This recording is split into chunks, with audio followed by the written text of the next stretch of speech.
I was in the middle of folding laundry when my phone buzzed. The screen lit up with a name I hadn't seen in weeks. Rebecca, my daughter. The text read, "Come for Christmas, Mom. Lily misses you." Simple words, but they hit me like sunlight through an old window. I read it twice, then again, just to be sure it was real. Rebecca wasn't the kind to say things she didn't mean, at least not back when we still talked without tiptoeing around each other. I stared at that message for a long time. I even smiled. My granddaughter Lily was 15 now, tall, smart, funny. I hadn't seen her in almost a year, not since Rebecca stopped answering calls that came at inconvenient times. The truth is, I'd been waiting for that message. Every mother does. Doesn't matter if you're 68 or 38, when your kid finally reaches out, you go. So I started packing. A few sweaters, my old wool coat, and the red scarf my late husband Henry used to tease me about. I pulled out the tin box of gingerbread cookies I'd made every Christmas since Rebecca was little, even though I was the only one eating them now. And finally the quilt Henry made when Rebecca was born, the one with uneven stitching and faded reds. I folded it gently. It still smelled faintly like cedar and thyme.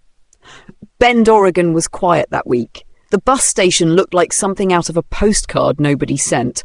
I stood there with my suitcase, holding a thermos of coffee that tasted like regret and hope mixed together. The ticket clerk, a kid barely 20, smiled politely. "Heading somewhere warm?" "Not exactly," I said. "Just somewhere that used to be." The bus rolled out just before sunset. Snow started to fall. Not the magical Hallmark kind, but the heavy kind that makes your knees ache. The seat smelled like wet coats and stories people didn't want to tell. Across from me sat a woman about my age, humming quietly. We exchanged that look older women share when they recognize each other's kind of loneliness. "You visiting family?" she asked. "I'm hoping they remember I still count as that," I said with a laugh that sounded braver than I felt. For the next few hours, I watched the white blur of highway lights pass by. Every time I closed my eyes, I saw Rebecca at 6, curly hair, frosting on her face, yelling, "Don't forget the star, Mummy!" as we decorated the tree. Back then, Christmas meant something more than lights and money. It meant us. But somewhere along the way, life turned into a series of polite updates and missed calls. I blamed myself for a long time. Maybe I'd talked too much about Henry after he died. Maybe I'd asked for too many visits. Maybe I'd just become the kind of old person who reminded everyone of things they didn't want to feel. Still, that text, "Come for Christmas, Mom," felt like a second chance, a do-over wrapped in digital letters. The bus stopped halfway in Eugene. I bought a cup of watery coffee and a cinnamon roll that tasted like cardboard pretending to be festive. The driver said we'd reach Salem by nightfall. I checked my phone again. No new messages. No follow-up from Rebecca. I tried to ignore the little voice in my head whispering, "Don't get your hopes up too high," but it's hard to tell your heart to be practical. When we finally pulled into Salem, the world outside was white and still, the kind of cold that makes every breath feel like a small reminder you're alive. I took a deep one anyway, tugged my coat tighter and called Rebecca. It went to voicemail. "Hey, honey," I said, trying to sound cheerful. "It's Mom. I just got here. Can't wait to see you all." I hung up and waited, the way mothers do, quietly, stubbornly, foolishly. At the bus stop, a woman nearby was talking loudly to someone on her phone, laughing about how her grandkids had surprised her at the airport. I smiled at that, even if it hurt a little. 10 minutes passed, then 20. Still no call back. I told myself she was probably busy. Cooking, wrapping presents, living the kind of busy life that makes people forget the ones who taught them how to tie their shoes. A text finally came through. "Traffic's bad. Just come by. No heart emoji. No, can't wait to see you. Just logistics." I stared at it and let out a small sigh that turned to fog in the cold air. Still, it was something. I got into a cab, gave the driver the address, and sat back as the city lights started to fade behind layers of falling snow. The radio played an old Christmas song, the one Henry used to hum off-key every year. I almost joined in, but my throat tightened. The driver looked at me through the mirror. "Heading to family, ma'am?" "Yeah," I said softly. "At least I hope so." He nodded, like he'd heard that answer before. The road narrowed as we left downtown. Houses started to appear, big ones, new ones. glowing with Christmas lights that looked too perfect to feel real. I leaned closer to the window and whispered half to myself, "That's the neighbourhood." Something inside me flickered. Not joy exactly, but anticipation. That little spark you get before walking through a door you've been waiting years to open again.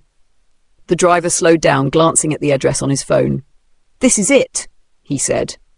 I looked out. The house was beautiful. Big porch, white lights, neat driveway. Picture perfect. My daughter's version of a dream. "Do you want me to wait?" he asked. "No," I said, reaching for the door handle. "They're expecting me." I stepped out into the snow, clutching the quilt, the cookies, and that stubborn little piece of hope still alive in me. The cab drove off, and the night fell quiet. The kind of quiet that sounds like a question. I walked up the path, heart steady, breath visible. The porch light flickered on as I reached the door. My hand hesitated for a second before I pressed the bell. The chime echoed through the house, soft, melodic, familiar, and somewhere behind that door I thought I heard laughter. If you've ever waited for someone to open the door, not just the real one, but the one that leads back into your life, tell me in the comments. I'd love to know how long you waited before you stopped knocking. And if this story already feels too close to home, subscribe and stay. You might need to hear how it turns out. The laughter behind that door faded until it was just me and the snow. I took a deep breath, felt the sting in my nose, and stepped back onto the sidewalk. My boots sank into the slush as I turned toward the bus stop, pretending the cold was the only reason my eyes watered. The bus station was still open, humming with fluorescent light and tired travellers. I bought another ticket, just to have a place to sit, and dropped into a cracked plastic chair. The man at the counter didn't ask questions. He probably knew that nobody takes a bus in the middle of a snowstorm unless they've run out of options or pride. The heater coughed out warm air that smelled like diesel and coffee. I rubbed my hands together and looked at the window fogging up in front of me. On the glass, I traced a small circle with my finger, habit from when Rebecca was little. She used to press her tiny hands against the car window, draw hearts, and laugh when I pretended not to see them. I caught myself smiling, then stopped. That kind of memory hits like a kind word from someone who doesn't mean it. The next bus wasn't leaving until morning, so I wandered over to the vending machines. Most were empty, except for a row of peanut bars that looked like they'd survived the Reagan era.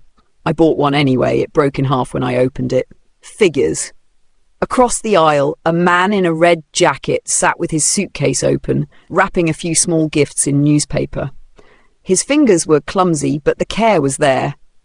I couldn't help watching. When he'd me staring, he smiled. "Last-minute gifts," he said. "My daughter's picky." "Mine's particular too," I said.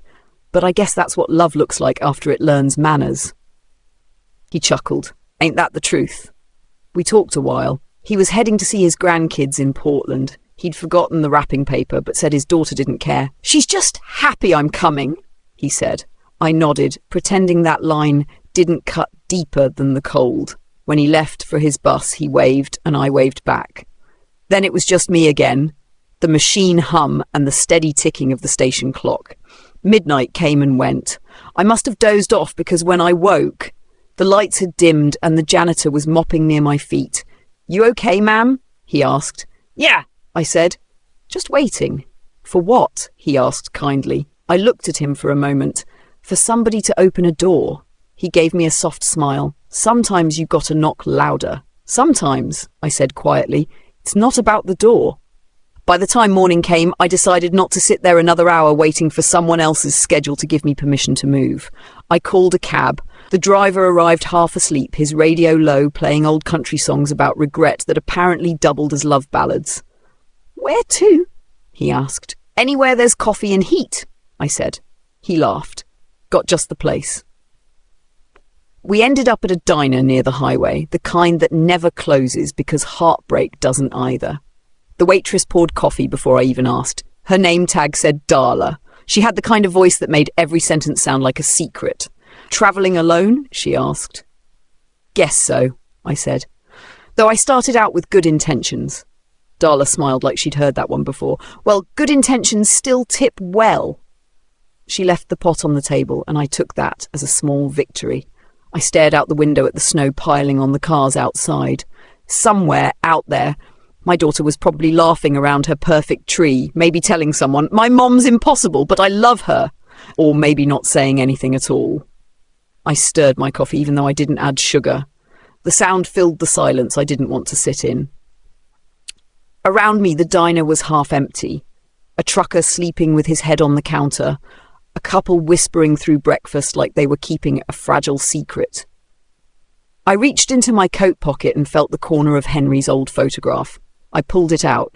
He was standing next to our first Christmas tree, half crooked, too many tinsel strands in one spot. Rebecca at his feet, holding a candy cane bigger than her face. She'd looked so proud. I remembered that night. The heater had broken, and we all wore jackets inside, laughing about how the tree was shedding faster than the dog. Henry said, "It's not perfect, but it's ours." And Rebecca giggled. "We're the best family ever." It's funny how you can remember a sentence word for word, even when decades steal everything else. I slipped the photo back into my pocket. A new customer walked in, a woman about my age, dragging 2 suitcases. She caught my eye and smiled. "Travelling for the holidays?" she asked. "Something like that," I said. "Visiting family that forgot to put out the welcome mat." She chuckled. "Happens more than people admit." "Yeah," I said. "Guess we all grow in different directions." She sat 2 stools away, ordered pancakes, and didn't say another word. Still, it felt like company. When I finished my coffee, Darla asked, "You heading somewhere after this?" "I'll figure it out," I said.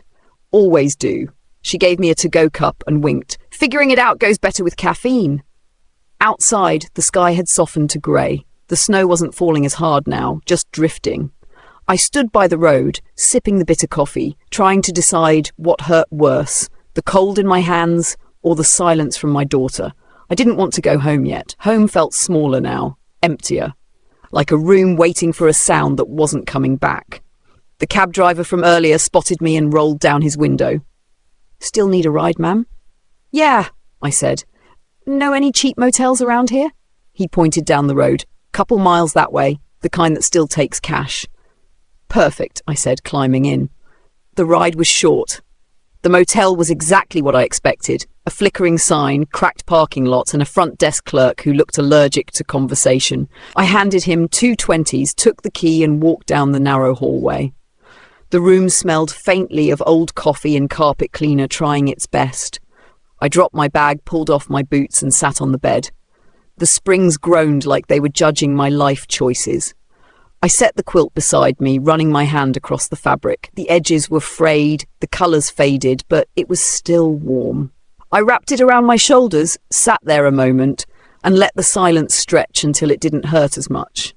The heater rattled, kicked once, and began blowing warm air. I closed my eyes. Somewhere far away, I imagined Rebecca opening a gift, maybe thinking of me for half a second before moving on. The thought didn't make me cry. It made me tired.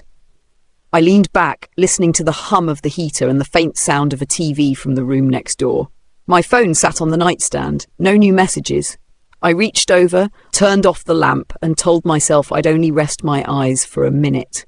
The room went dark, the kind of dark that doesn't ask questions. The first thing I heard the next morning was the sound of snowplows scraping the street. The second was my stomach reminding me I'd skipped dinner. I grabbed a muffin from the vending machine downstairs, ate half and tossed the rest. Some things just aren't worth pretending to enjoy. Outside, the world was covered in clean white silence. The motel parking lot was half empty, except for a few trucks that looked like they hadn't moved in weeks. I could see my breath when I stepped out, and for some reason, that made me feel alive again. The air was sharp and honest, something I hadn't felt from my daughter in a long time. I called another cab, same driver as before, same tired country song on the radio. He looked surprised when I gave him the same address. "Back again?" he asked. "Apparently I'm a slow learner," I said. He laughed. "You and me both, lady." The drive was quiet this time. I didn't bother checking my phone, no new messages anyway. As we turned the last corner, I saw Rebecca's house again, white, perfect, the kind of place you'd see on a real estate flyer with the words "Dream Home" written in bold. The cab stopped at the curb. "Want me to wait this time?" "No," I said. "If I need another ride, I'll start walking." The snow crunched beneath my boots as I walked up the driveway. Every window glowed warm yellow, and I could hear faint laughter from inside, muffled but close enough to sting. I paused, adjusted the scarf around my neck, and climbed the porch steps. The door looked the same as always, clean, shiny, and impersonal, like it belonged to a showroom, not a family. I rang the bell, once, twice. Then again. Inside, the laughter stopped. I heard footsteps, the sound of a chair scraping, then silence. My heart thudded hard enough that I could feel it in my throat. Another minute passed. Still nothing. I knocked, lighter this time. "Rebecca, it's Mom." My voice sounded steadier than I expected. "I got your message. I came." No answer. I stepped back, looked at the house, and noticed something on the porch. A cardboard box by the door. It was marked free. Curiosity pushed me forward. I crouched down and peeled back the flaps. Inside were things that used to live in my house. The framed photo from Rebecca's college graduation, an old mug that said "World's Best Mom" in fading letters, and the quilt Henry had made, the same one I'd carried across 2 cities. Except this one wasn't mine anymore. It was folded differently, like it had been handled by someone who didn't understand what it meant. I froze. The air around me didn't feel cold anymore. It felt empty. Through the window, I saw movement. Rebecca's silhouette passed by, carrying a tray. She glanced toward the door, hesitated for a second, then turned away. I could hear the faint clink of silverware, the sound of someone laughing again. It wasn't until that moment that it hit me. I wasn't early. I wasn't unexpected. I was unwanted. I stared at the door, wondering if she could feel me standing there. The old part of me, the one that still believed in excuses, tried to come up with reasons. Maybe she'd lost her phone. Maybe there was a misunderstanding. Maybe... No. You can tell when a door isn't locked. It's closed on purpose. My breath fogged the glass as I leaned closer. The table inside was set for 4. Rebecca, Michael, their daughter, and another couple I didn't recognise. Everyone looked comfortable, like this was a home, and I was just a memory standing in the snow. I should have left right then. But mothers don't walk away easily. We linger, hoping something changes if we wait long enough. I waited through 3 full songs of wind howling through the trees. Then the door opened. Michael stood there, half in the doorway, half in guilt. He wore that same polite smile men put on when they're about to say something stupid but think tone will soften it. "Hey, Helen," he said. "We didn't expect you so soon." "It's Christmas week," I said. "Soon doesn't really exist, does it?" He rubbed the back of his neck. "Yeah, about that. Rebecca thought maybe tomorrow would be better. Her parents are..." He stopped, realising what he'd said. I raised an eyebrow. "Her parents?" He blinked. "I mean, my parents? They're staying for dinner tonight." The kind of silence that follows bad manners filled the space between us. I could smell the food behind him. Roast chicken, cinnamon rolls, something baking in the oven. Everything warm was on the other side of that door. Rebecca appeared then. She looked beautiful, polished and tired. "Mom," she said softly, "you came early. We're going to call you tonight." "I called you last night," I said, "and this morning." "Oh, I must have missed it." Her eyes darted away. That's the thing about lies. They always look down. "It's fine," I said, forcing a smile. "The important thing is I'm here." Rebecca nodded but didn't move aside. The door stayed half open, half closed, like the conversation. "We've just got company right now," she said, glancing back into the living room. "Maybe you can come by tomorrow. We'll have more time to talk." Michael added, "We can call you a ride if you want. It's freezing." That's when I felt something shift inside me. Not anger, not sadness, but something sharper, colder, cleaner. I looked at both of them and said quietly, "No need. I've walked through colder hearts." Michael's face went pale.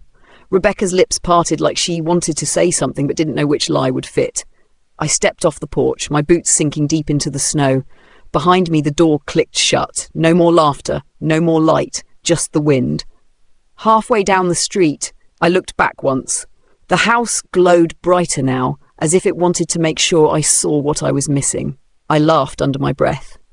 "Perfect lighting for family photos," I said to no one. At the corner, a little boy was shoveling snow in front of another house. He waved and I waved back. It was such a small, ordinary moment, but it grounded me, reminded me that kindness still existed, just not always where you expect to find it. The wind picked up again, and I pulled the scarf tighter around my neck. My fingers stung, but my heart felt strangely calm. Some truths are painful, but they're also freeing. I walked until the lights behind me blurred into the snow, until the house was just another warm shape I didn't belong to. When I reached the main road, I flagged down a cab, gave the driver the address of the same motel, and leaned my head against the cold window. He looked at me through the rearview mirror. "Rough night?" I smiled faintly. Just reality catching up. The car moved forward and the snow swallowed everything else. The cab heater wheezed as if it had asthma, but it was still warmer than I felt. I pressed my hand against the window, watching the snow blur the streetlights into watery halos. The driver didn't talk much, which was good. I wasn't in the mood to pretend I was fine. When we pulled into the cracked parking lot of the motel, the neon sign buzzed out, "Vacancy," like it was proud of the word. Inside, the lobby smelled like burnt coffee and lemon disinfectant. The same clerk from last night barely looked up when I slid a 20 across the counter. "Back again?" he asked. "I'm loyal to disappointment," I said. He grunted, handed me the key, and went back to his crossword. The room hadn't changed. The same humming heater, the same crooked picture of a lake that didn't look peaceful anymore. I sat on the bed, unzipped my coat, and pulled out the quilt I'd carried all this way. The stitches were uneven, some threads loose, but when I spread it across the blanket, the room looked less like a cell and more like somewhere a person might think again. I took off my gloves, flexed my fingers, and stared at the phone on the nightstand. One message would have been enough. One word, even. Nothing. I picked it up anyway, scrolled through old photos. There was Rebecca at 16, grinning at her high school graduation. There was me, holding a cake too big for the two of us after Henry died. Her arm around my shoulder looked genuine then. Maybe it was, or maybe I just needed it to be. The heater clicked off, and the silence that followed felt heavier than before. I got up, poured water from the bathroom sink into the motel's tiny coffee pot, and waited for it to gurgle to life. The smell filled the room, bitter and cheap, but familiar. I poured a cup, sat by the window, and watched the snow fall.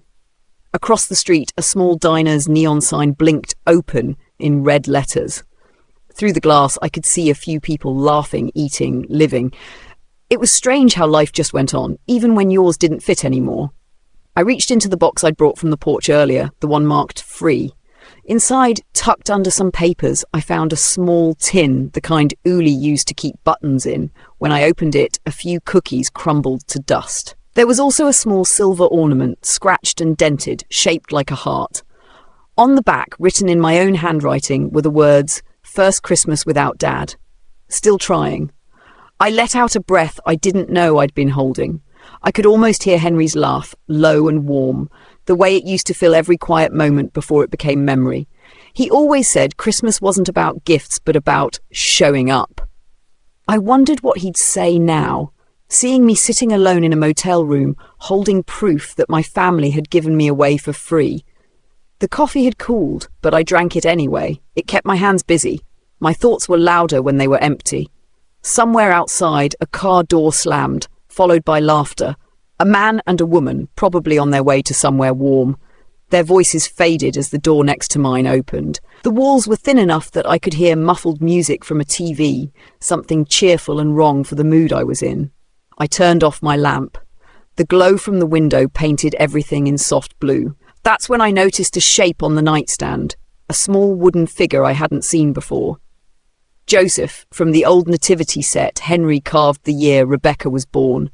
I must have packed it by accident. His nose was still too big, his smile still lopsided.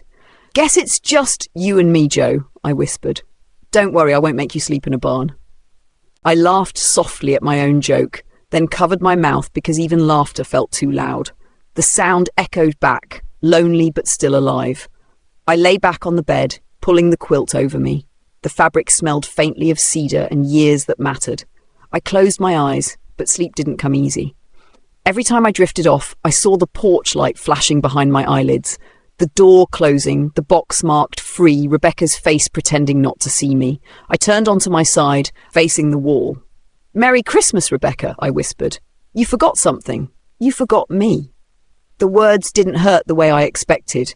They felt like truth settling where denial used to live. I must have fallen asleep eventually because I woke to the sound of someone knocking. Not a dream, a real knock. 3 quick taps, then silence. My heart jumped. I grabbed my robe, crossed the room and opened the door. The hallway was empty except for a small paper bag on the floor. Inside, there was a thermos and a note. Coffee's on the house. You looked like you could use some. It wasn't signed, but I guessed it was Darla from the diner across the street. For a second, I just stood there, holding it like it might disappear if I blinked. It was such a small thing, coffee, but it was more warmth than I'd been given in days. I took a sip. Strong, bitter, perfect. When I looked up again, I saw the first hint of dawn through the thin curtain. The snow had stopped, leaving the world quiet and clean. For the first time in years, the morning didn't feel like punishment. It felt like a question waiting for an answer. I dressed, brushed my hair and looked in the mirror. The woman staring back wasn't weak, just tired. There's a difference. I folded the quilt neatly, packed the few things I had and placed the wooden Joseph in my bag. As I turned off the light, I caught my reflection again. Same eyes, same lines, but softer now. Outside, the air was sharp and new. Across the road, the diner's sign still glowed open. I smiled to myself, whispered, "Good," and crossed the street. When the bell over the door chimed, Darla looked up from the counter.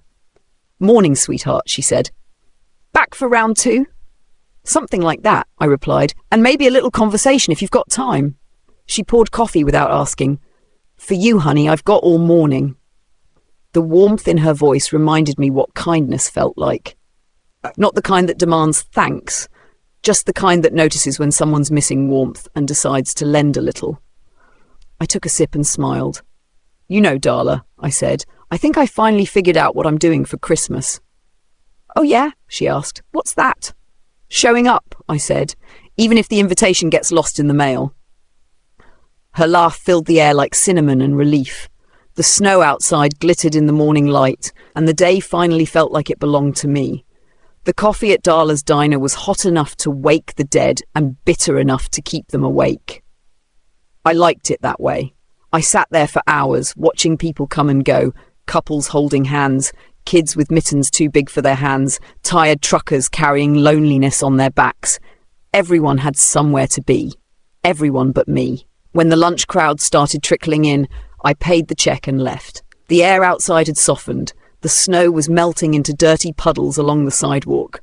I stood there for a while, staring at the street that led back toward Rebecca's neighborhood.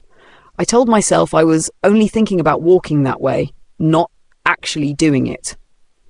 Then my feet made the decision for me. The bus came rumbling by, brakes hissing. The driver, a woman with silver hair tied up in a bun, opened the door and gave me a look that said she'd seen every kind of story start like this.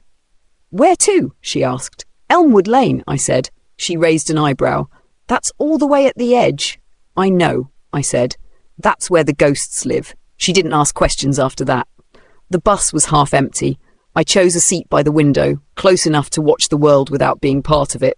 The town passed by in slow motion, grocery stores, gas stations, people rushing with gifts and plans. Everyone seemed to belong somewhere. When we turned onto Elmwood Lane, my heart picked up the pace like it remembered the route better than I did. I pulled the cord, and the bus hissed to a stop in front of a row of perfect houses, each one a copy of the next. I thanked the driver and stepped out into the cold. Rebecca's house looked the same as yesterday. Too clean, too proud. I stood across the street, hands in my pockets, staring at the wreath on the door. Red bow, fake berries, all symmetrical. That was my daughter, all right. Even her rejections had good taste. I didn't go to the porch this time. I just stood there, taking it in.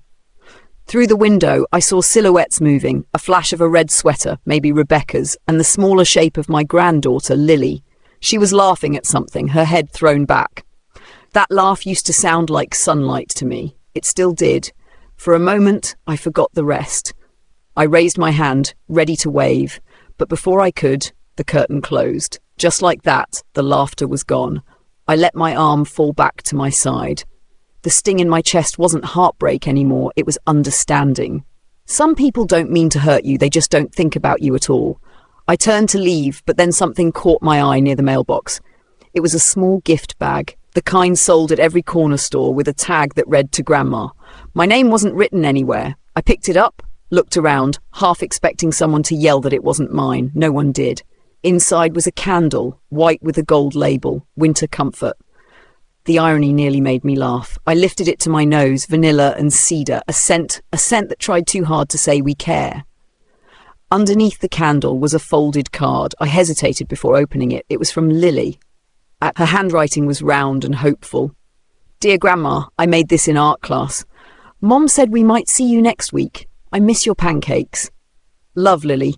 No apology, no mention of last night. Just the simplicity of a child who still thought love could be mailed. I held the card for a long time, the paper softening in my hand. Then I slid it back in the bag and placed it gently on the porch.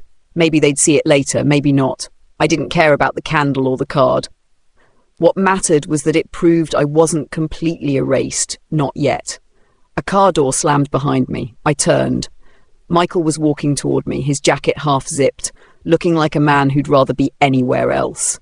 Mrs. Carter, he said, like he was greeting a neighbour, not his mother-in-law. I thought that's what you called the mail, I said. He sighed. Rebecca didn't mean to upset you last night. Things just got complicated. Family shouldn't be complicated, I said. It's supposed to be messy and loud and human. Complicated is what you say when you don't want to say the truth. Maybe, he said, shoving his hands in his pockets. But she's trying, you know. Is that what this is? I asked, nodding toward the house. Trying looks a lot like forgetting. He didn't respond. His eyes shifted toward the window, like he was hoping she'd appear and save him from this conversation. She didn't. You know, I said softly, when Henry died, Rebecca held my hand at the funeral and said, Mom, I'll never let you be alone. She meant it back then. He exhaled slowly. People change. Yeah, I said. But promises shouldn't. He looked down at his shoes. I'll tell her you stopped by. Don't bother, I said. I didn't. I turned and walked down the street. The sound of his footsteps followed for a few seconds, then stopped. The wind picked up, swirling bits of snow around me. It was quiet, but not empty. Halfway back to the bus stop, I passed a small church with a holiday donation drive sign in the window. Inside, I could see a few volunteers stacking blankets and boxes of food. I hesitated, then opened the door. A woman near the front smiled. Welcome, dear. Here to drop something off or pick something up. Maybe both, I said. I took the candle from the bag, set it on the table with the other donations. Someone might need this more than I do. She nodded warmly. You're sure? It's brand new.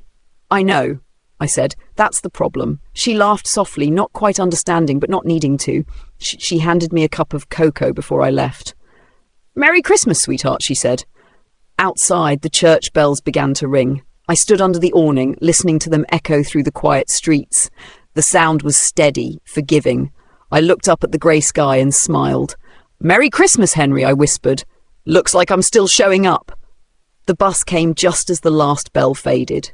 I climbed aboard, the cocoa warming my hands. Through the window, I caught one last glimpse of the church before it disappeared behind the falling snow. The seat beside me was empty, but it didn't feel lonely anymore. It felt like space waiting to be filled with something better. The ride back to the motel was quiet enough to hear the tyres chew through the slush. The bus driver nodded as I stepped off. Same tired smile she'd given me before. I walked past the flickering vacancy sign, still buzzing like an old argument that refuses to die. Inside, the clerk didn't even glance up. I guess women my age don't register as interesting after the second night. The hallway smelled like bleach and loneliness. I opened my door and was met by the same hum from the heater trying to stay alive. I dropped my coat on the chair, set my bag down and turned on the lamp. The yellow light didn't do the room any favours. I sat on the edge of the bed, staring at the wooden Joseph figure I'd left on the nightstand. His grin hadn't changed. Maybe that's the benefit of being carved. You don't have to feel. I envied that a little. I pulled off my shoes and lay back, the quilt tucked under my chin. The silence was the kind that makes your thoughts start whispering louder. I tried not to listen. I thought about Rebecca, about that door, about Lily's little card tucked inside the gift bag. I miss your pancakes. 4 simple words that made me ache in places I didn't know still existed. Somewhere in the walls, the pipes moaned. It almost sounded like laughter. For a moment, I imagined Henry sitting beside me, shaking his head the way he used to when I let my emotions win. "You can't fix people who don't want to be fixed, Helen," he'd say.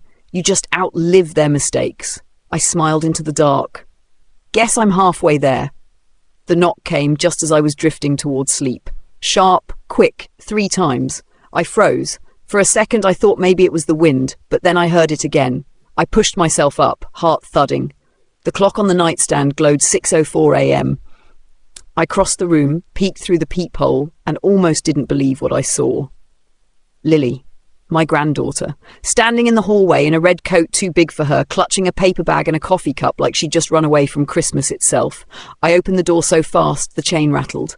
"Lily?" Her face broke into a grin that could have melted the snow outside. "Grandma! I told Mom I was going for a walk." "A walk?" I looked her up and down. "Sweetheart, it's 20 degrees. She shrugged, stepping inside. I brought muffins. The smell hit me first. Blueberry, warm and real. She placed the bag on the table like an offering.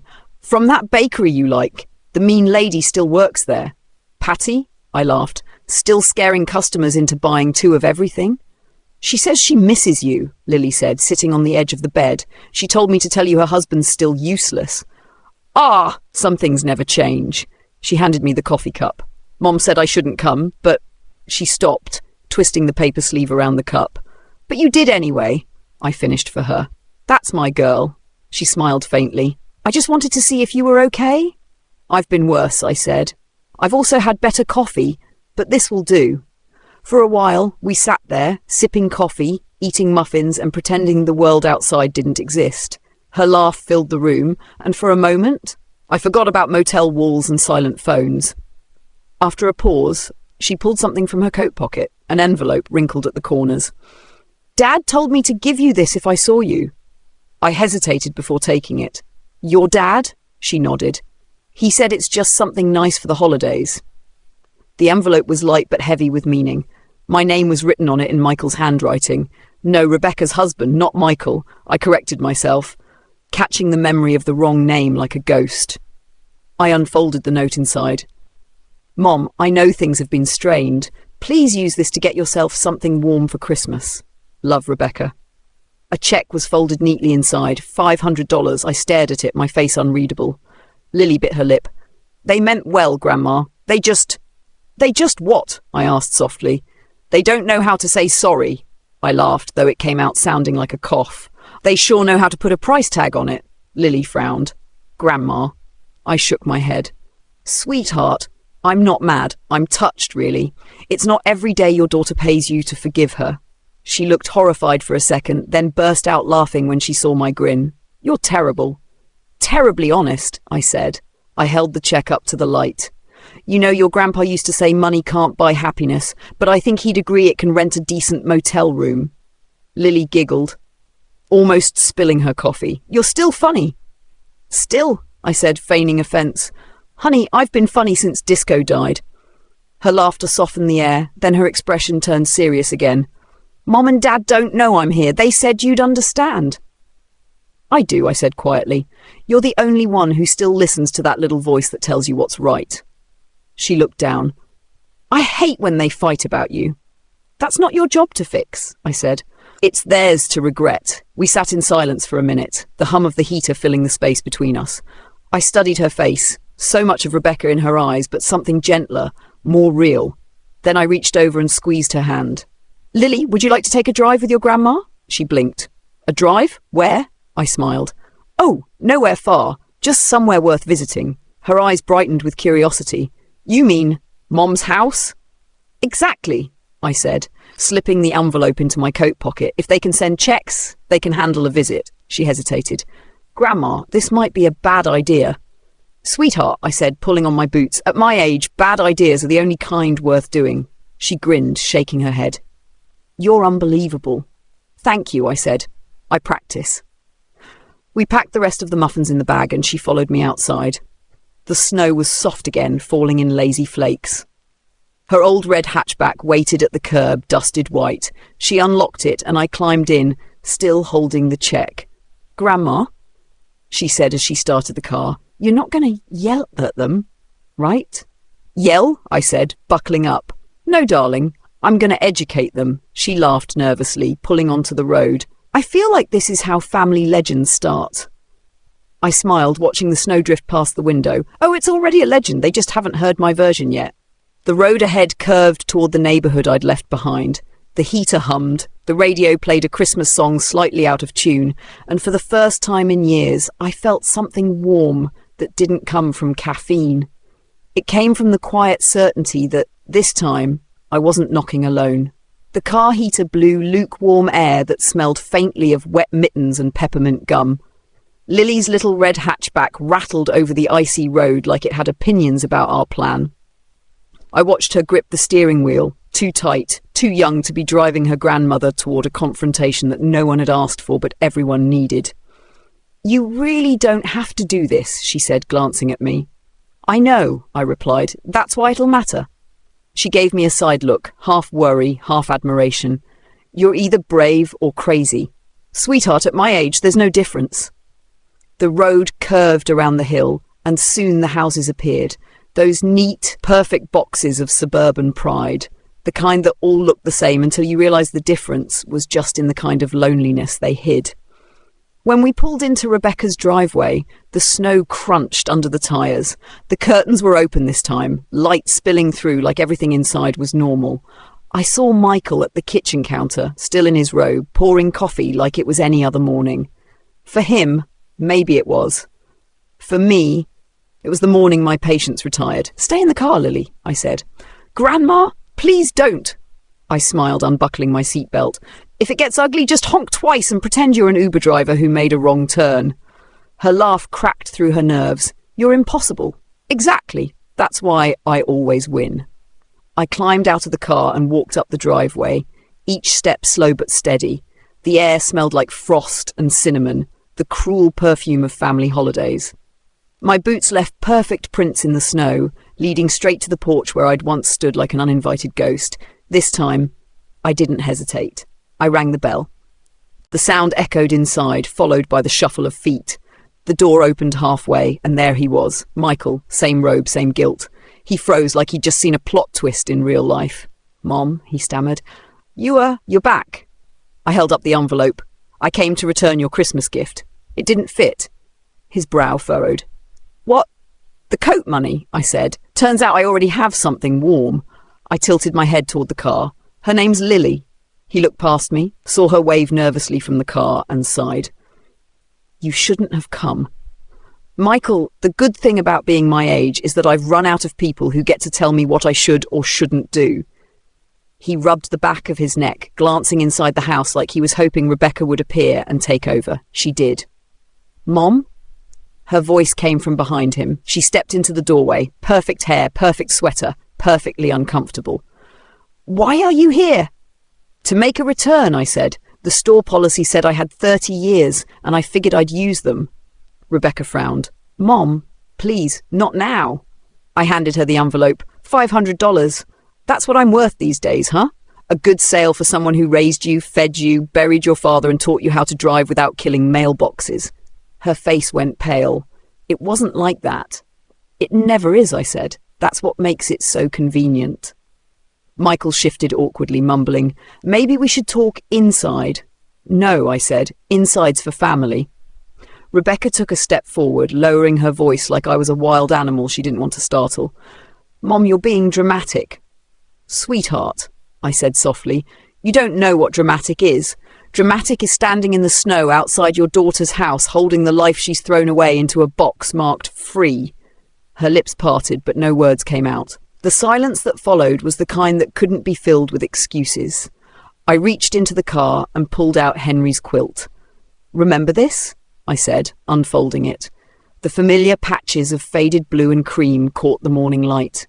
You used to hide under this when you were scared of thunderstorms. You said it made you feel safe. She blinked fast, swallowing. I didn't think you still had it. I didn't, I said. You left it in that box, remember? But quilts are like memories. They survive neglect. Michael took a small step back, like he'd realised the porch wasn't big enough for this kind of truth. I folded the quilt carefully over my arm and added, You know, your father used to say family was a circle, but if someone keeps stepping out of it, maybe the circle's just a rope. Rebecca's voice cracked. Mom, that's not fair. Neither is growing old alone, I said. Neither is being erased by people who share your face. For a second, no one moved. Even the wind seemed to stop listening. Then, from the car, Lily's voice broke through. Mom! Rebecca turned. Lily was standing by the driver's door, tears streaking down her cheeks. Grandma didn't do anything wrong, she said. You did! Rebecca's shoulders stiffened. Lily, get back in the car. No, she shouted. You made her feel like she doesn't belong. You always say family matters, but you didn't even open the door. I wanted to stop her, but part of me knew this was a voice that needed to be heard. Rebecca's eyes glistened. Lily, please. No, Lily said again, quieter this time. She's the only one who ever shows up for us. The air felt heavy, like something fragile had cracked open, and there was no putting it back. Rebecca looked at me, and for the first time her expression wasn't angry, it was scared. Mom, she said softly, I don't know how to fix this. You start by opening the door next time I knock, I said. And maybe invite me in before I freeze to death. That got the faintest smile out of her. You always have to make a joke out of everything. Of course, I said. If I didn't, your father would haunt me for being boring. Michael let out a nervous laugh. It wasn't much, but it was human. The porch didn't feel as small anymore. Rebecca reached out, fingers trembling. Do you want to come in? Just for coffee? I looked past her, saw the same table from 2 nights ago, the same warmth, the same light. But something was different now. It wasn't the house that had changed, it was me. Not yet, I said gently. You keep the warmth, you'll need it. I handed her the quilt. Your house looks cozy, but your marriage sounds cold. Michael blinked. What? Don't look so surprised, I said with a sly smile. I saw the curtain move the other night, and unless your dog wears perfume, someone in that house is living a secret. Lily gasped. Grandma? I winked at her. What? Wisdom usually sounds like trouble to people who deserve it. Rebecca stared at me, speechless. I turned back toward the car, the snow crunching beneath my boots. Take care of her, I said over my shoulder. She's still learning what family really means. Lily opened the car door for me, eyes wide with disbelief. You're savage, Grandma. Sweetheart, I said, climbing in. That's just dignity with better timing. The engine hummed as we pulled away. In the rearview mirror, I saw Rebecca standing there, still holding the quilt against her chest like it might teach her how to feel again. The wind lifted the edge of her hair, and for a brief second, she looked just like the little girl who once thought her mother could fix anything. I didn't wave this time. I didn't need to. The ride back from Rebecca's house was quiet, except for the soft hum of the tyres and the faint squeak of the wipers fighting the falling snow. Lily kept glancing at me, her knuckles white on the steering wheel, waiting for me to explode or cry or do something dramatic. I didn't. I just stared out the window, watching the white world blur into grey. Finally, she broke the silence. Grandma! That was kind of epic. Epic? I said, turning to her. Sweetheart, wasn't epic. That was breakfast with consequences. She laughed nervously, then shook her head. I've never seen Mom look like that before. She didn't even argue. That's how you know you hit the truth, I said. It doesn't fight back, it just stares at you. The heater hummed louder, and the smell of old cinnamon gum filled the car. I leaned back in the seat, closing my eyes for a moment. You know, I said quietly, when your mother was your age, she used to make breakfast every Christmas morning. Burnt pancakes, orange juice that tasted like battery acid, and the biggest smile you've ever seen. She'd say, "It's perfect, right, Mom?" And I'd nod, because it was. Lily smiled softly. What happened? Life, I said, and too many people telling her that love should come with conditions. The road curved, and the headlights hit a small diner sign flickering through the snow. Frank's Grill, open 24 hours. Lily slowed down. You hungry? I could eat, I said. Preferably something that doesn't come out of a vending machine. Inside, the diner was half empty, smelling of bacon and coffee strong enough to wake the devil. The waitress, an older woman with tired eyes and Christmas earrings that blinked red and green, smiled at us. Sit anywhere you like, ladies. We slid into a booth by the window. Lily ordered a burger. I asked for soup and coffee. The waitress nodded like she approved of the choices. As we waited, Lily fiddled with a napkin. "Grandma, do you think Mom's going to call?" "I think she's going to think about it," I said. "That's how guilt starts, slow and quiet. Then it keeps knocking until you answer." Lily nodded. "I hope she does. I want her to see what I saw today." "What's that?" I asked. "That you're not weak," she said simply. I smiled. "Don't tell your mother that. She built her whole personality around pretending I am." The waitress returned with steaming soup and a basket of bread that smelled like heaven. I dipped a piece into the bowl and took a bite. It was hot, salty, and perfect. I hadn't realized how long it had been since something tasted like home. Outside, the snow thickened, blanketing the world in slow motion. The window fogged, and Lily traced a small heart with her finger. It made me smile, just like it used to. Across the diner, a man sat alone, stirring his coffee like it had done him wrong. He looked up at us and nodded politely. There was something familiar about that look, the kind that says, "I've been where you are." "Grandma," Lily said softly, "can I ask you something?" "Of course." "Do you ever wish you'd done things differently?" With Mom, I mean. I thought about that. Every parent does, but regrets are like leftovers. You can only reheat them so many times before they taste like bitterness. She laughed a little. "You always make sad things sound funny." "That's my survival strategy," I said, smiling. "Yours should be better." The waitress came back, refilled my cup and whispered, "You've got a good kid there." "I know," I said. "I just wish Hertha remembered where she got it from." When we finished eating, Lily paid before I could argue. "My treat," she said proudly. "Got it from my babysitting money." I raised an eyebrow. "Oh, you're definitely your mother's daughter, always paying to prove a point," she grinned. "Guess it runs in the family." We stepped outside, and the cold hit like a reminder that the world wasn't done testing me yet. The snowflakes caught in Lily's hair, turning her into something pure and fleeting. As we got into the car, my phone buzzed. One missed call. "Rebecca." I didn't answer. Lily looked at me. "Aren't you going to call her back?" "Not yet," I said. "Let her sit with it for a while. Reflection's only useful when it stings." We drove in silence for a bit. The town lights shimmered through the fog, distant and soft. As we passed the old library, I remembered the Christmas fair Henry and I used to help organise. We'd set up the hot chocolate booth, and Rebecca would run around with frosting on her nose. I could almost hear her laugh echoing down the snowy streets. Lily noticed me smiling. "What's that look for?" "Just remembering something worth keeping," I said. "You'll understand when you're older." She nodded, thoughtful. "I think I already do." When we reached the motel, she parked the car but didn't turn off the engine. "I don't want to leave you here, Grandma." "I'll be fine," I said. "You've done enough today." She frowned. "You really think she'll come around?" "I don't need her to come around," I said, taking her hand.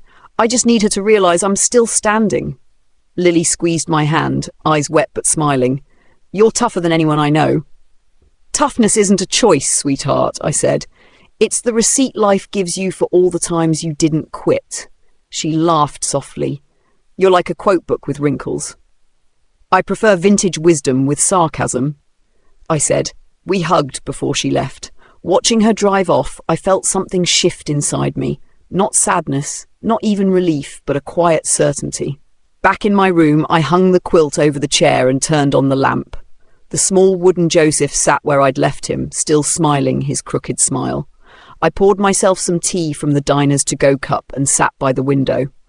Outside, the snow danced under the streetlights, slow and steady like forgiveness trying to land somewhere. I didn't know what tomorrow would bring, but for the first time in a long while, that thought didn't scare me.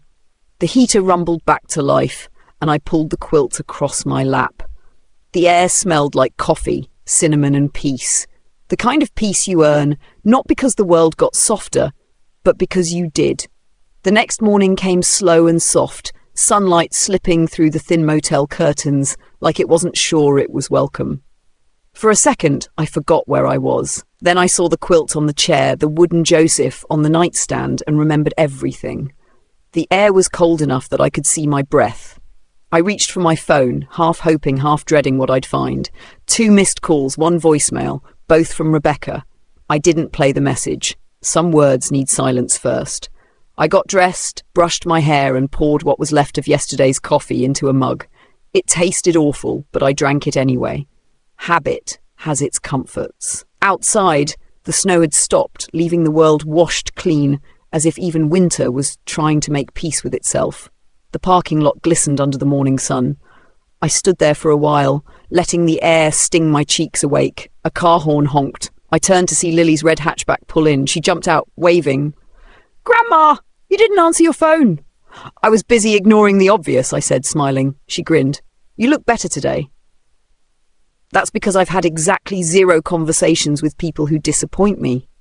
She laughed, handing me a coffee cup. "Mom called me last night. She wants to talk." "Of course she does," I said, sipping. "Guilt works faster than caffeine." "She sounded different," Lily said, "like she actually means it." "Good," I said. "Then she can prove it in person." Lily raised an eyebrow. "You're not going to make this easy for her, are you?" "Sweetheart," I said, "forgiveness isn't supposed to be convenient. It's supposed to be earned." We got in the car. The ride back to Elmwood Lane felt lighter this time, like the road itself had stopped judging me. When we pulled up, Rebecca was standing on the porch, bundled in a grey coat, her breath forming nervous clouds. The front door was wide open. I stepped out slowly, my boots crunching in the snow. For once, she didn't flinch when she saw me. "Hi, Mom," she said. Her voice was small, the kind you use when you've rehearsed every version of an apology and still don't know where to start.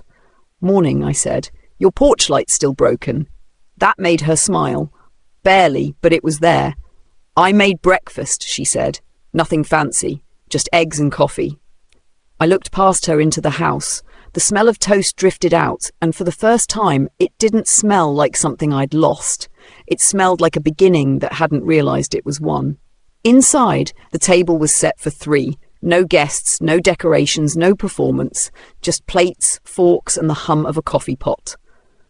Michael sat at the end, avoiding eye contact like it was a competitive sport. "Morning, Helen," he said. "Morning, Michael," I replied. "Nice to see you fully dressed this time." He choked on his coffee a little. Lily tried not to laugh. Rebecca cleared her throat. "Let's eat before it gets cold." We sat down. The first few minutes were awkward in that polite, suffocating way that families master over time. I sipped the coffee, too strong but warm, and looked around. The living room had the same furniture, the same pictures, but the house didn't feel so sterile anymore. There were small things out of place. A blanket tossed on the couch, a candle burned halfway down, a dish left in the sink. Imperfections that finally made it human again. I watched her for a long moment. There was still pride in her posture, still that spark of stubbornness I'd always recognized in myself. But under it there was something new, something softer. "You know," I said, "when I knocked on that door the first night, all I wanted was to be let in. Not for dinner, not for pity. Just seen."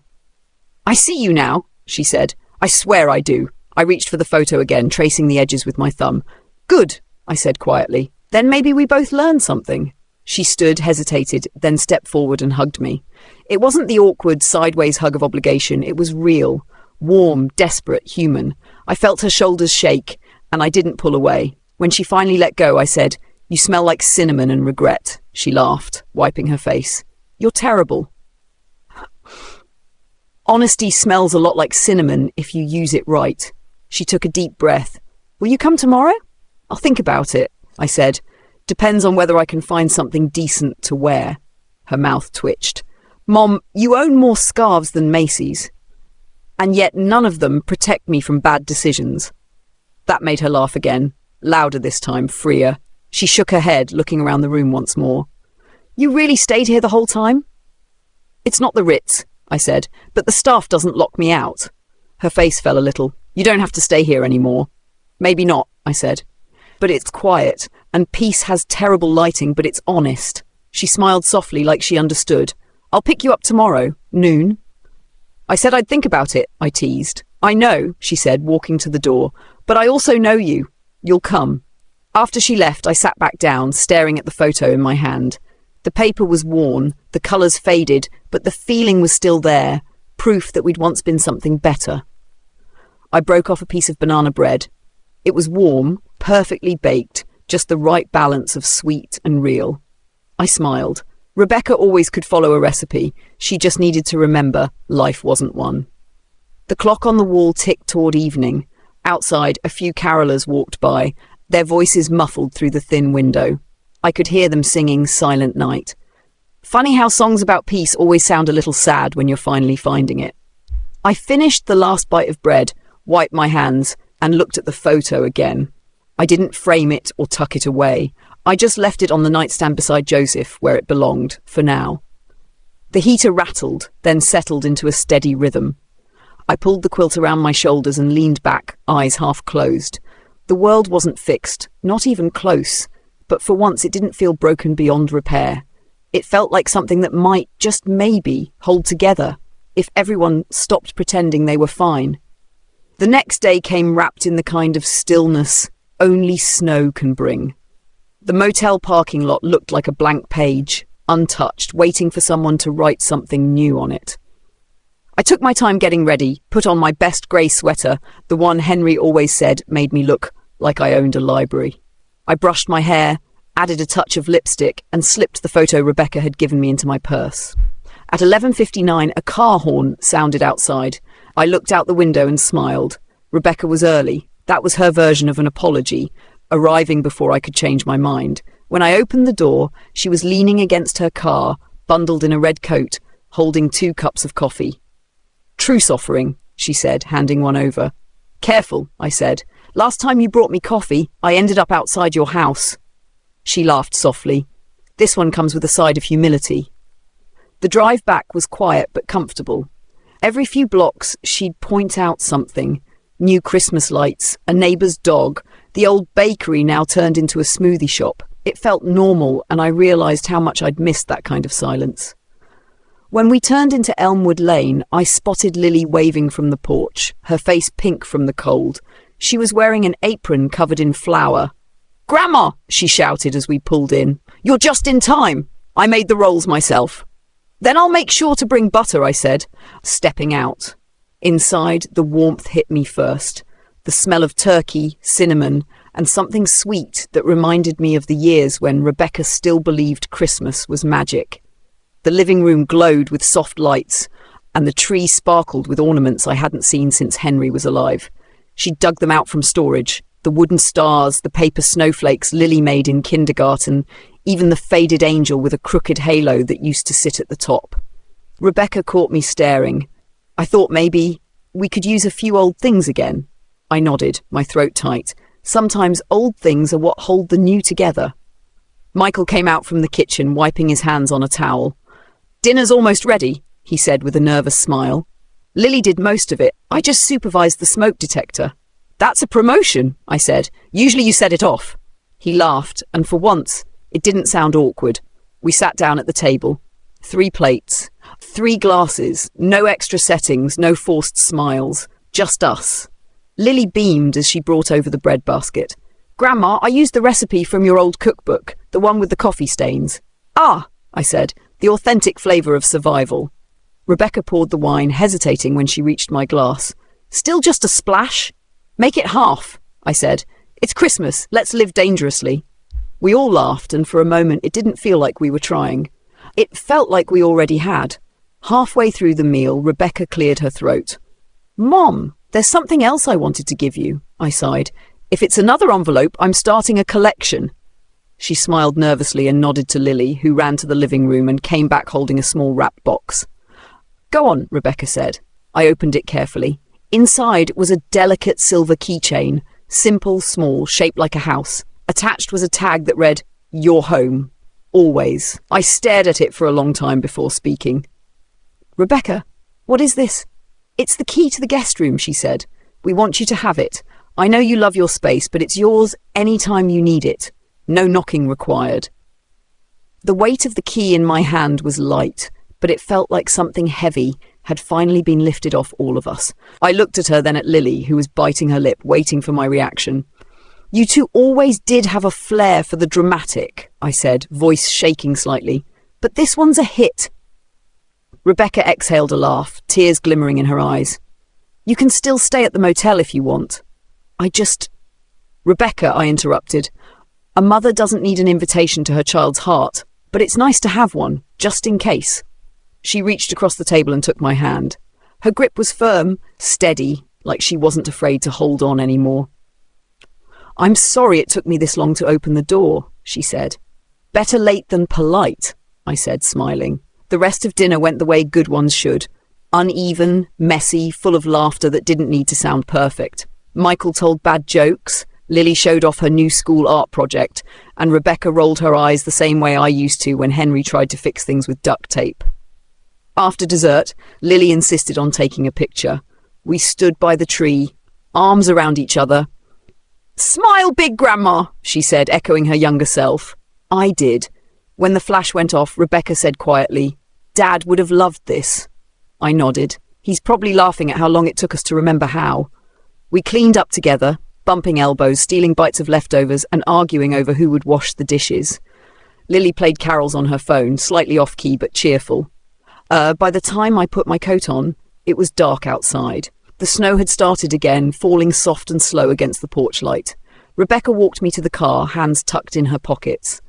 "You know," I said, glancing at her, "for a family that doesn't do subtle, we made peace look pretty natural today." She smiled. "Let's not wait for guilt to do the work next time." "I'll drink to that," I said, patting my purse, "with my half glass." She hugged me, and this time, it didn't feel like a goodbye. It felt like an intermission, just enough space to breathe before the next act of something worth keeping. When I got back to the motel, I placed the silver key on the nightstand beside the photo. Two small things that somehow meant everything. The heater hummed softly, and for the first time all season, I turned it down instead of up. The room was warm enough. The day after Christmas started with a knock on my motel door that sounded far too cheerful for 8 a.m. I opened it expecting the cleaning lady or a delivery mistake. Instead, it was Lily. Pink cheeks, scarf lopsided, holding a folded newspaper like it was treasure. "Grandma, you made the news," she said, practically bursting. I blinked. "Unless it's the obituaries, I'm not interested." She grinned. "It's the local section. Look!" She unfolded the paper and pointed. There it was, right on the second page under a photo of our town's community centre, which looked brighter than usual against the snow. The headline read, "A Christmas Reunion Brings Warmth to Elmwood Lane." Beneath it, a picture, Rebecca, Lily and me, standing on the porch after dinner last night, caught by the neighbour's camera. The caption said something about family, forgiveness, and the power of second chances. I laughed so hard I nearly spilled my coffee. "Oh, good. I've officially become a hallmark cliché." Lily sat on the edge of the bed. "The reporter said the neighbour saw us hugging last night and thought it was beautiful. Mom was mortified. She said people are going to think she's in therapy." "Maybe they'll be right," I said, taking the paper from her. "It's not a bad rumour to have." I skimmed the article. It was short but kind. Something about how small-town kindness still existed, even in the middle of modern chaos. It quoted Rebecca saying, "Sometimes forgiveness starts with opening a door." I set the paper down, smiling. "That's my line. She plagiarized me." "She said she got it from you," Lily replied. "Well," I said, sipping my coffee, "at least she's quoting better sources these days." Lily giggled, curling up beside me. "Mom's making brunch at home. She said she wants you there again." "2 meals in a row? That's either progress or a cry for help," I said. "Tell her I'll bring the sarcasm." When we arrived at Rebecca's house, the mood was lighter than I'd ever seen it. Music played softly from the kitchen, and the smell of coffee and fresh waffles filled the air. Michael was setting the table, humming to himself. Rebecca greeted me with a half smile. "So, you saw the paper?" "Oh, I saw it," I said. "You're officially a local redemption story. We should start charging admission." "Don't tempt me," she said. Michael already joked about putting up a sign, "The house that forgiveness built." "Catchy," I said. "Bit dramatic, though. I'd go with something subtle. We finally figured it out." She laughed, rolling her eyes. "You always make everything sound easier." "It's not easier," I said, sitting down. "It's just not worth doing unless it's real." Lily bounced between us, handing out plates. "Grandma, tell Mom what you said about family yesterday." I raised an eyebrow. "Which part? I talked too much to remember my greatest hits." "The one about old things holding new things together," she said. Rebecca looked at me curiously. I shrugged. "I said sometimes the past isn't something to escape. It's something to use as glue." Rebecca nodded slowly, her eyes soft. "That's exactly what it feels like right now." Breakfast was warm and noisy, forks clinking, Syrup drips, laughter at nothing in particular. For once, silence wasn't the language of tension. It was just background music. Halfway through eating, the phone rang. Rebecca picked it up and laughed. "Mom, you're going to love this. It's the church. They want you to come to the community centre tonight." "Did they run out of candles?" I asked. "No," she said. "They're hosting a gathering about holiday kindness. The reporter from the paper will be there too. They want you to share your story." I stared at her, incredulous. "Share my story? Honey, this town barely survived my Christmas dinner commentary. They're not ready for the director's cut." Lily clapped her hands. "You have to, Grandma! You're famous now!" Rebecca smiled, a little shy. "You really should. People need to hear it," I sighed. "Fine. But if someone brings up angels or destiny, I'm walking out." That evening, the community centre was buzzing with people, neighbours, families, even the diner waitress with her blinking Christmas earrings. The reporter from the paper waved when she saw us. "Mrs. Carter!" "Everyone loved your story." "Good," I said. "Now they can stop watching the Weather Channel for drama." They led me to a small stage decorated with garlands and a sign that said "Stories of Hope." Rebecca and Lily sat in the front row, beaming like stage moms. When the microphone came on, I looked at the crowd, familiar faces, curious eyes. I cleared my throat. "Well," I began, "apparently I'm here because someone thought a family argument that ended in forgiveness qualifies as a miracle. Personally, I think it just proves women over 60 shouldn't be underestimated." Laughter rippled through the room. I smiled and continued. "My daughter closed a door on me this Christmas. I waited. I called. I stood in the cold. It hurt. But what I learned is this. Sometimes the door isn't closed out of cruelty. Sometimes people are just afraid of what they'll see when they open it." The room was silent now, really listening. "Forgiveness," I said, "isn't about pretending it didn't hurt. It's about deciding the hurt doesn't get the final word." Rebecca wiped a tear, trying not to let Lily see. "So if any of you have someone standing outside your door, metaphorically or literally, just open it, even a crack. You'd be surprised what walks back in." When I stepped down, people clapped, some standing. The reporter shook my hand, thanking me for putting humanity into the holidays. I told her I just put it back where it belonged. Afterward, Rebecca hugged me. "That was perfect, Mom." "I know," I said. "You didn't think all those years of PTA meetings were for nothing, did you?" She laughed. "I'm proud of you." "Finally," I said with a grin. "Took you long enough." Outside, the snow had started again, falling in soft flakes under the streetlights. Lily grabbed my arm. "Grandma, they're giving out cocoa and cookies." "Lead the way, darling," I said. Public speaking deserves a sugar reward. As we walked back to the car later, Rebecca squeezed my hand. "You know, you're kind of amazing." I smiled. "No, honey, I'm just stubborn with good timing." The snow fell thicker now, covering the footprints behind us. The world looked softer. Maybe not fixed, but forgivable. And for once, that was enough. The sun came late the next morning, sneaking through the curtains like it wasn't sure if it was invited. I sat up slowly, rubbing my shoulders under Uli's old quilt and listening to the faint hum of the motel heater. The room felt different, lighter somehow. I got up, brewed some coffee and looked out the window. The snow from last night had settled into soft waves of white. The world looked clean again, like someone had forgiven it overnight. There was a knock on the door. It wasn't frantic or heavy, just polite, like a neighbour asking to borrow sugar. I opened it and found Rebecca, balancing a cardboard tray with 2 steaming cups and a paper bag. "Good morning, Mom," she said, smiling. "I brought peace and caffeine." "That's the only kind of religion I still practice," I said, stepping aside to let her in. She sat down at the tiny table, setting the cups down carefully. "Lily wanted to come, but she's baking muffins with Michael. Apparently, we're turning into a breakfast family now." "Careful," I said. "That's how cults start." She laughed and passed me a cup. The coffee was just the way I liked it, strong enough to fight back. For a few seconds, we just sipped in silence. There was no tension this time, no sense of walking on thin ice. It was the kind of quiet that didn't demand fixing. "I read something last night," she said, breaking the silence. "That article about us, it's going around online. People are sharing it." "Oh dear," I muttered.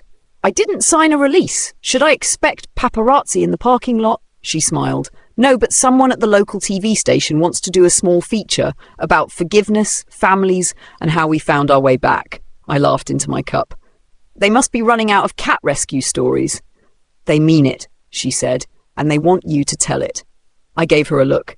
Rebecca, I barely survived public speaking at the community centre. My next appearance will be at my own funeral, and even then, I'll keep it short.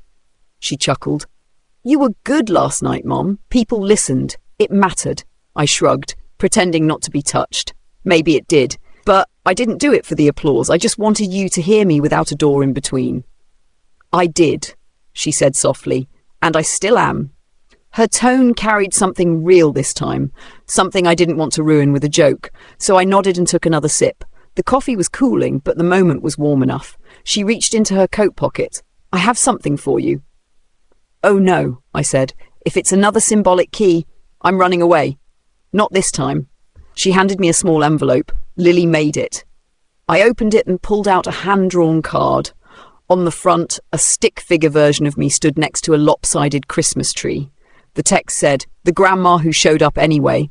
Inside, in uneven handwriting, "Because love doesn't knock, it walks right in." My throat tightened. That kid's too smart for her own good. Rebecca smiled. Yeah, she takes after you. I placed the card on the nightstand next to the photo and the key. 3 small things that told the whole story without saying a word. You know, I said, looking at her, I used to think getting older meant getting left behind. Turns out it's just about learning who's worth walking slower for. She tilted her head. That's actually beautiful, Mom. Don't get used to it, I said. My next line will probably involve bad plumbing humour. We both laughed, and for the first time in a long while, her laughter sounded young again. Rebecca leaned back, her expression thoughtful. You were right about something else too. Dangerous words, but go on. You said forgiveness isn't weakness. It's... what did you call it? Rearranged strength, I said. Same weight, just balanced better. She nodded. That's exactly what this feels like. Outside, a snowplow rumbled past, clearing the road. The sound was oddly comforting, like the world making space for what's next. Mom, she said quietly, Lily's school is doing a project about family history. She wants to interview you, before you become too famous for us. Tell her I charge in cookies, I said. Oatmeal or nothing. She laughed, stood, and put her coat back on. We'll pick you up at 5 for dinner? Only if dessert's not your banana bread again. My trust can only handle one miracle at a time. She rolled her eyes. See you later, Mom. When she left, I watched her car pull out of the parking lot. The tyre tracks curved gently before fading into fresh snow. I stayed by the window a while, listening to the heater hum and the sound of the world slowly waking up. I sat back at the table, spread the card and newspaper out in front of me, and smiled. It struck me how strange life could be. 1 week ago, I was a forgotten invitation on a frozen doorstep. Now, apparently, I was the face of small-town redemption. I chuckled, shaking my head. Well, Uli, I whispered, glancing toward the empty chair by the bed, you'd love this. Your stubborn husband turned into a metaphor. The room stayed quiet, but somehow I could almost hear her laugh, the kind that always sounded like she knew something I didn't.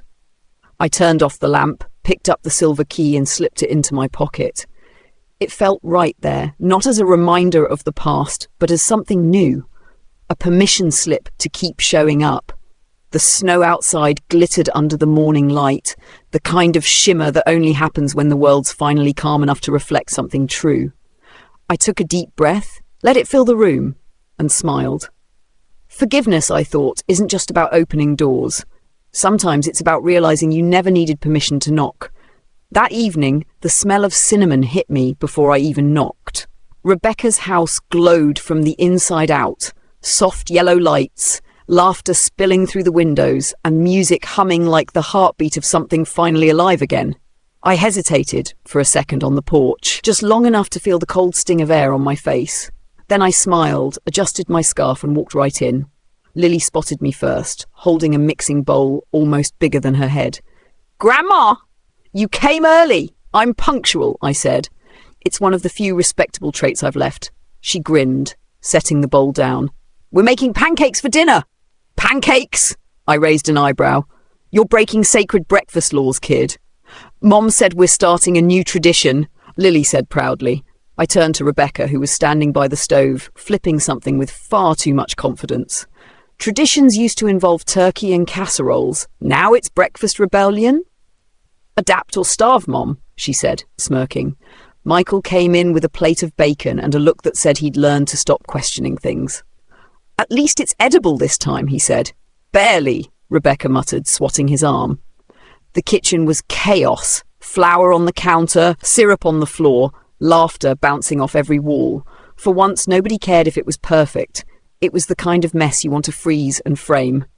As we sat down, I noticed something on the table. A framed photo. It was the one we'd taken by the tree on Christmas night. But now there was something new. Lily had written on the bottom with silver marker, "She showed up anyway." My throat tightened. "You're going to make me sentimental in public," I said softly. Rebecca smiled. "You earned it." We ate like we hadn't done in years, talking over each other, telling stories that overlapped, arguing about syrup ratios. Every so often I'd catch Rebecca glancing at me with that quiet look, half regret, half gratitude, and each time I just smiled back like saying, "We're fine. You found your way home." After the plates were cleared, Rebecca disappeared into the hallway and came back holding a small dust-covered box. "I found this in the attic last night," she said, setting it in front of me. "It was marked for later. I think Dad hid it."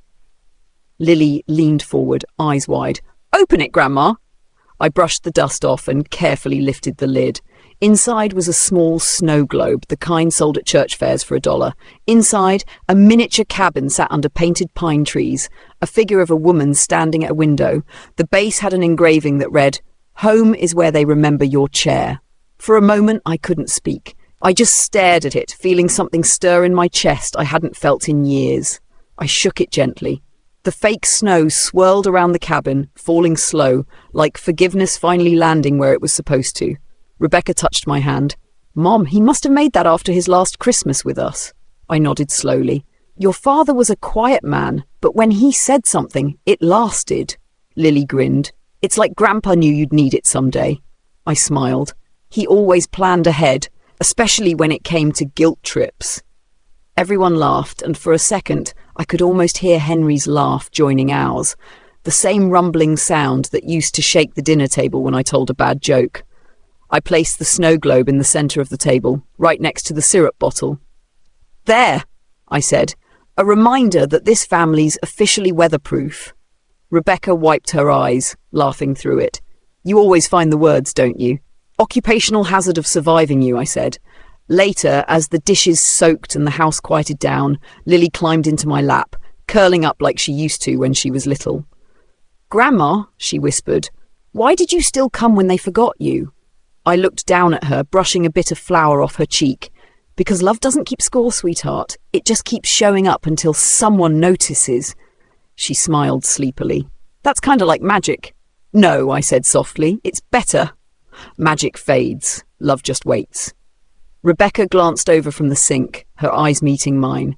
There was no guilt left, no tension, just peace, the kind that doesn't need to be announced. Michael came back with mugs of cocoa. "We ran out of whipped cream," he said. "That's fine," I said, taking a mug. "I'm sweet enough for everyone." Rebecca rolled her eyes. "And humble too." "Always," I said. The fire crackled in the living room. Lily dozed off against my shoulder. I watched the snow globe glimmer under the light, the tiny flakes spinning endlessly around the little cabin. It wasn't perfect, but it was home. Rebecca sat beside me quietly. "You know, I think Dad would have liked this version of us," she said. "He would have teased us about overcooking the pancakes," I replied. She smiled. "Probably. But he'd be proud." "I think so too." For a long time, none of us said anything. The house felt different now, not like a place pretending to be happy, but one that had finally learned how. When the clock struck 9, I stood, stretching my back. "I should head out before the roads ice up." Rebecca frowned. "Stay the night, Mom. The guest room's ready. You've got a key, remember?" I smiled, pulling it from my pocket. "I do. I just like the symbolism of being invited." She laughed and hugged me tight. "You're impossible." "I try," I said, kissing her cheek. "Don't lose the snow globe. It's the prettiest metaphor you'll ever own." Outside, the night was quiet and clear. The snow had stopped, leaving everything silver and soft. The air bit at my face, but it didn't hurt. It just reminded me I was alive, still moving forward, still showing up. As I reached my car, I looked back at the window. The light inside flickered gently, and I saw the outline of that empty chair by the table. It wasn't really empty anymore. It just waited, like all good things do, for the next story to fill it. I smiled, started the engine, and whispered, "Merry Christmas, Henry! We're all home now!" The tyres crunched softly over fresh snow as I drove away, the glow of the house fading behind me. In the passenger seat, the little card Lily made peeked out from my purse, the grandma who showed up anyway. And for the first time in a long time, I didn't feel like someone's forgotten invitation. I felt like someone's reason to celebrate. The road home was quiet, lined with snow that glittered under the streetlights like the world had finally exhaled. I didn't rush. For once, I didn't need to. The silence wasn't empty anymore. It was full of everything that mattered: forgiveness, laughter, and the kind of peace you only find after a long, messy fight for love. People always think revenge means anger, but they're wrong. Real revenge, the kind that lasts, is living with dignity, finding peace, and refusing to let bitterness write your story. Maybe that's what all family revenge stories are really about. Not payback, not cruelty, but the quiet victory of showing up, standing tall, and reminding the people who hurt you that kindness can hit harder than hate ever will. As I turned the corner, I thought of that empty chair by the table, waiting for next Christmas. It wasn't just furniture. It was a promise. A reminder that every family drama, every heartbreak, can still find its way back to warmth if someone's brave enough to knock one more time. So, if you've ever been left out in the cold, remember this. Sometimes revenge isn't slamming the door, it's opening it again with grace. And if stories like this one remind you of something real, stay with us. Subscribe for more family revenge stories, real, raw, and full of heart. Because the best revenge stories aren't about ending families, they're about saving what's left of them, one truth at a time.